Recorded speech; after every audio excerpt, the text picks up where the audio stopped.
হিসেব খুলতে চাইছেন, তাহলে এখন থেকে আপনার জন্য বাধ্যতামূলক হতে যাচ্ছে একটি নতুন শর্ত। 2026-27 অর্থ বছরের প্রস্তাবিত বাজেটে ব্যাংক হিসাব খোলার ক্ষেত্রে কর শনাক্তকরণ নম্বর কিংবা টিআইএন সনদ জমা বাধ্যতামূলক করার প্রস্তাব দিয়েছে সরকার। তবে সবার জন্য নয়, কিছু বিশেষ শ্রেণীর গ্রাহক এই নিয়মের বাইরে থাকবেন।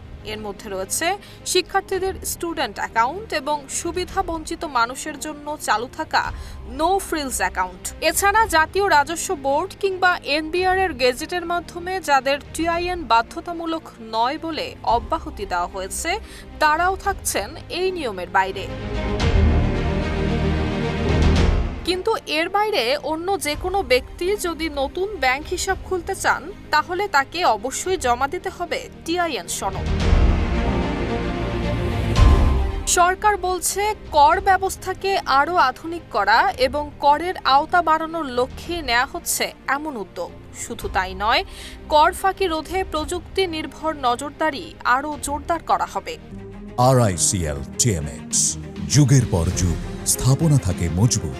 এজন্য জাতীয় রাজস্ব বোর্ডের তথ্য ভান্ডারকে দেশের বিভিন্ন গুরুত্বপূর্ণ প্রতিষ্ঠানের সঙ্গে যুক্ত করার পরিকল্পনা নেওয়া হয়েছে।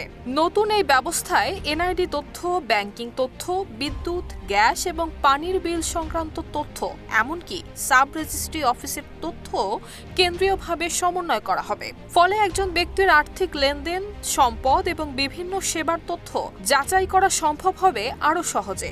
সরকারের আশা, এমন পদক্ষেপের মাধ্যমে আরও বিস্তৃত হবে করজাল, স্বচ্ছতা বাড়বে রাজস্ব আদায়ে। এদিকে আজ বিকেলে জাতীয় সংসদে 2026-27 অর্থ বছরের বাজেট উপস্থাপন করতে যাচ্ছেন অর্থমন্ত্রী আমির খসরু মাহমুদ চৌধুরী। সেই বাজেটেই আনুষ্ঠানিকভাবে আসতে যাচ্ছে ব্যাংক হিসাব খোলার ক্ষেত্রে টিআইএন বাধ্যতামূলক করার এই নতুন প্রস্তাব। অর্থাৎ খুব শীঘ্রই ব্যাংক হিসাব খুলতে গেলে শুধু জাতীয় পরিচয়পত্র নয়, সঙ্গে রাখতে হবে টিআইএন সনদও। তবে শিক্ষার্থীদের জন্য থাকছে স্বস্তির খবর, স্টুডেন্ট অ্যাকাউন্ট খোলার ক্ষেত্রে আপাতত থাকছে না এই বাধ্যবাধকতা। Desk report, Dhaka post.